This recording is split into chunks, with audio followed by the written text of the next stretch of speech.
les frustrations dafa yàgg depuis 2012 parce que 2012 on a espéré qu'avec un président né après les indépendances les choses allaient drastiquement changer. ñu mel ni man nekkoon acteur ci alternance boobu. dañu doon wax ni que moom beneen doxalin lay def mais premier mandat bi il s'est plutôt embourbé avec l'oligarchie ñi nga xam ne ñoo fi nekkoon depuis 1960. ñu ngeek moom ba tey sax mais quand même ci deuxième mandat bi il a pu s'extirper de cette xawma mafia laa koy waxee ou bien de cette de ce système-là pour construire et rentrer dans le cœur des Sénégalais.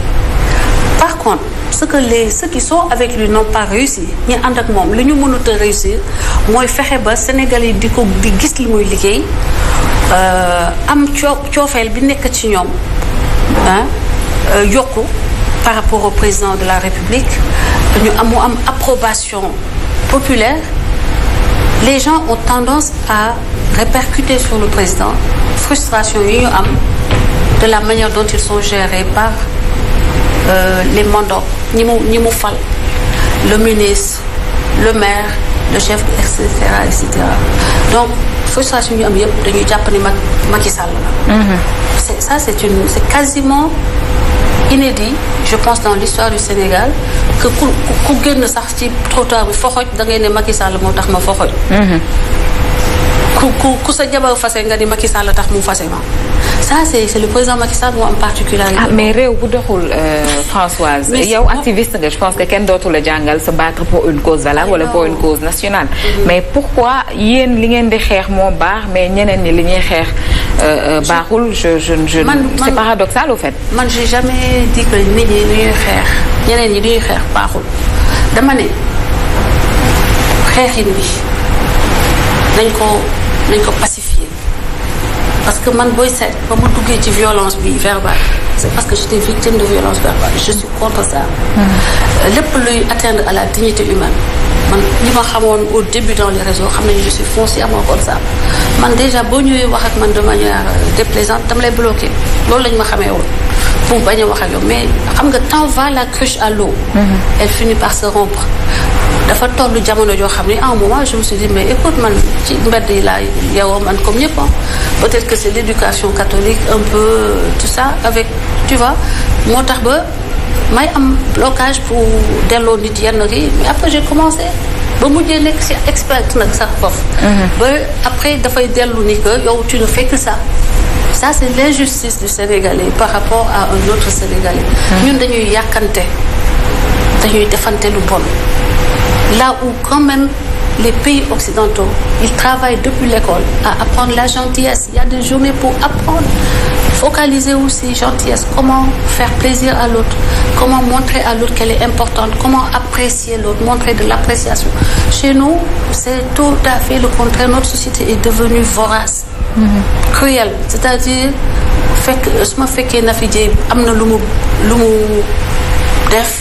Au lieu ma xool li ma ci apprécier ne ko mais c'est super ce que tu as fait là et peut-être qu'une autre fois tu peux nga ajouter ci lii mais danga ne yow moom ñaangoo rek dinaa la def noo xam ni après da ngay xaw a am benn manque de self confidence te yooyu yëpp dafay impacter chaque Sénégalais et ça c'est jusqu'à l'échelle de ceux qui nous gèrent boo xoolee tey le président Macky Sall on a l'impression qu'il est seul ña ànd ak moom ñu ngi génn ci télé bi booy yedd sa nit yedd ko en privé mais da ngay gis ñii ñu ngi démissionné ñii ñu ngi génn ci télé bi def à la sénégalaise tout de suite pour ñoom ñu valoriser seen bopp moom ñu put ko down c'est-à-dire wane ni que dese na mën yooyu yëpp je pense que c'est l'éducation de base suñu famille yi ci biir kër yi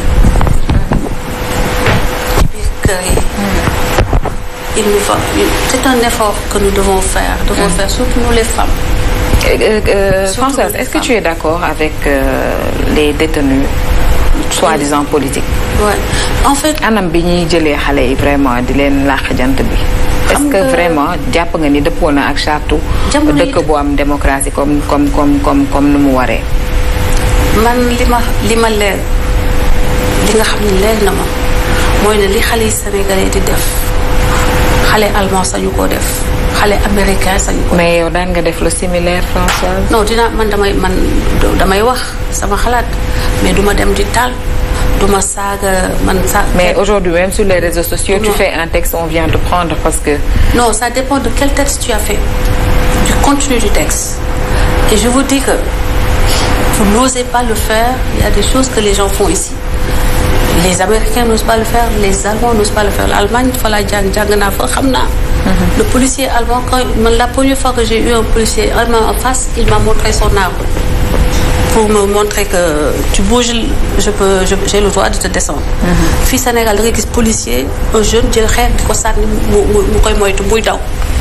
Amul Allemagne amul Amérique boo yëkkatee sa loxo ñu ne la buñ la nee down nga yéexantu ñu dóor la bal. dañ lay tees bu dee nag dafa affolé da lay wàcce. C'est que nous avons des policiers tellement tolérants tellement qui prennent sur eux je pense qu'il faut leur rendre hommage mais il faut aussi éduquer les jeunes à savoir que c'est pas normal façon bi ñuy xeexee c'est pas normal le policier il détient une arme légalement il a le droit de tuer légalement quand la situation l'impose. yow doo yor gànnaay une pierre c'est une arme mortelle qui peut être mortelle xeer brique gis nga Thiès la semaine dernière loolu bu doon Amérique doo leen ko sax jege doo leen ñoom ñëpp lay wàcce Amérique doo ko sax xalaat et il faut dire que nos hommes politiques ils n'aident pas cette jeunesse-là en leur disant la vérité en leur mettant des garde-fous ces jeunes ils veulent faire de la politique ils n'ont pas de formation de base en général. Ils n'ont pas de formation au sein des partis.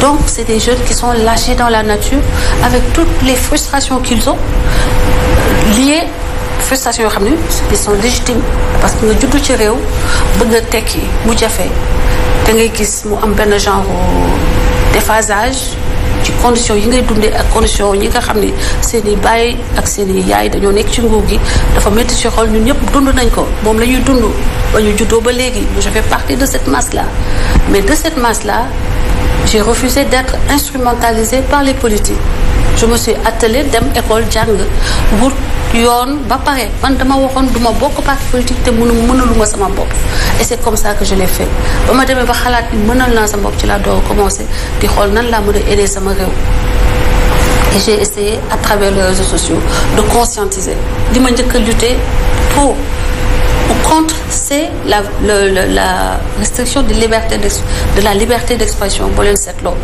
moo tax ma partagé woon dans le passé ñoo xam ne dañuy wax yoo xam sax àndul ak man samay principe mais c'était parce que il y avait des restrictions il y avait des attaques mais ba ñu passé ci loolu j'ai essayé quand même de revenir ci anam yoo xam ne démontrer que c'était pas la voie mais on ne peut pas se tromper et rester toujours dans cette erreur-là.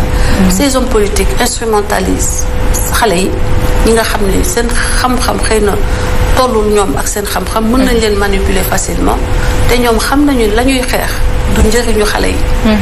parce que doo ci gis koo xam ne dina jël créer dara société wala dara homme politique yi doo ci gis ku ci ubbi benn société employer les jeunes de son quartier. wala